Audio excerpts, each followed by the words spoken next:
The first thing Anaya ever knew was not light, not sound, not even hunger. It was warmth. A steady warmth that wrapped around her like a promise.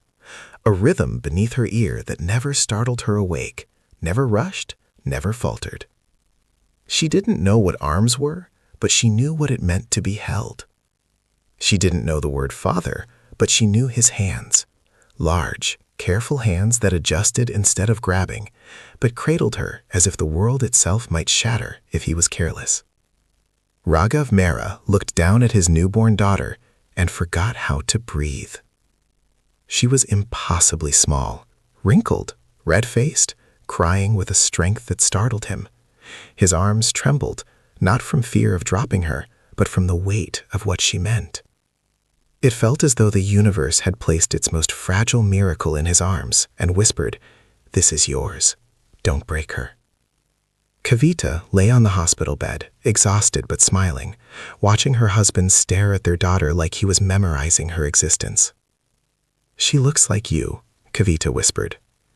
Raghav shook his head slowly, eyes never leaving the tiny face in his arms. "No," he said softly, "she looks like hope."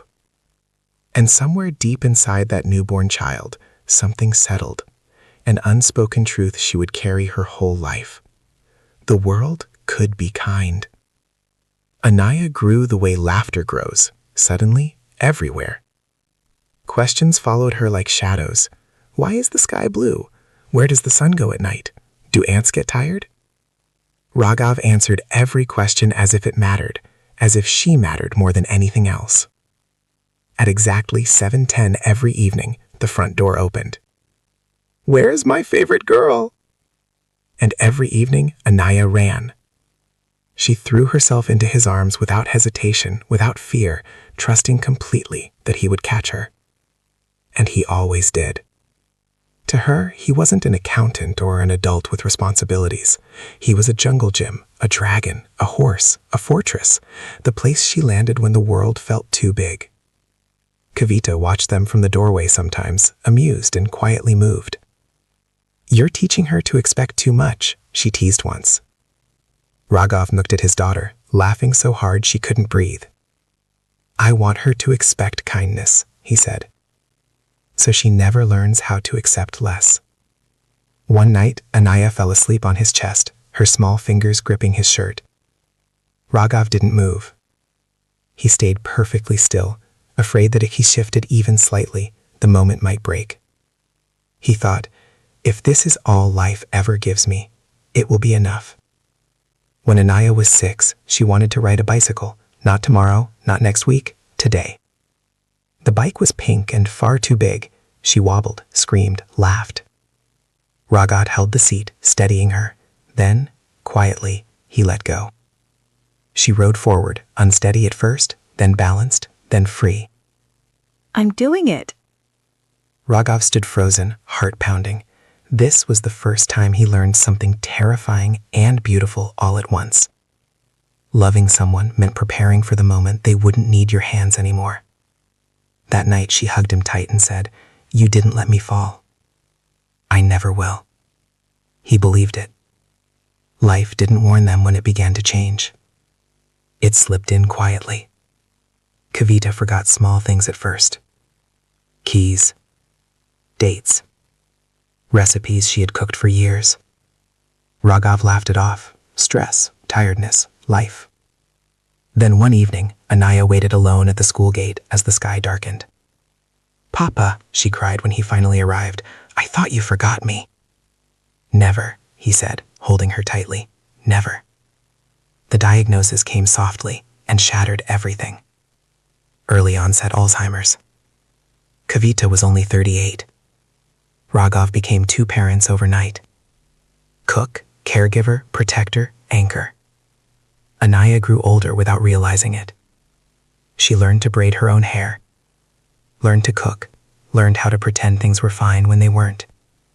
One night she woke up thirsty and heard a sound she had never heard before.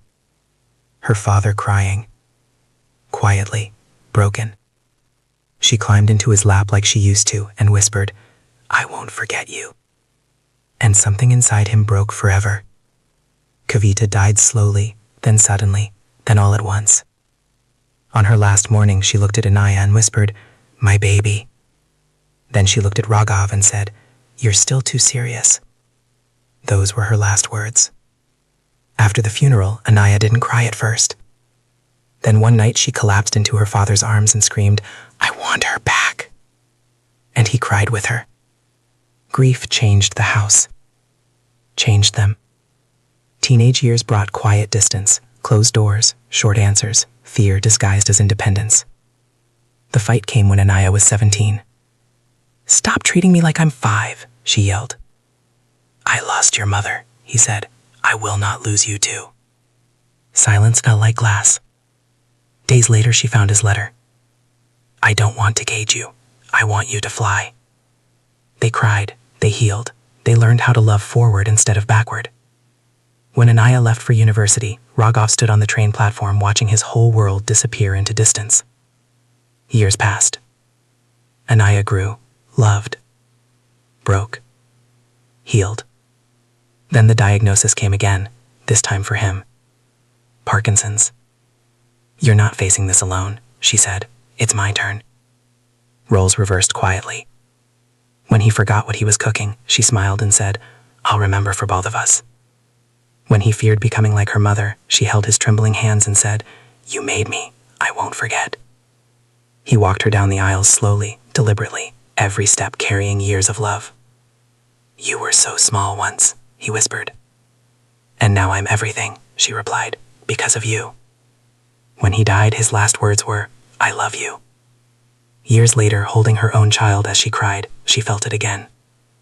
The warmth, the rhythm, the safety. And she finally understood. Some fathers never leave. They just change form. And love, real love, lives forever in the space between heartbeats.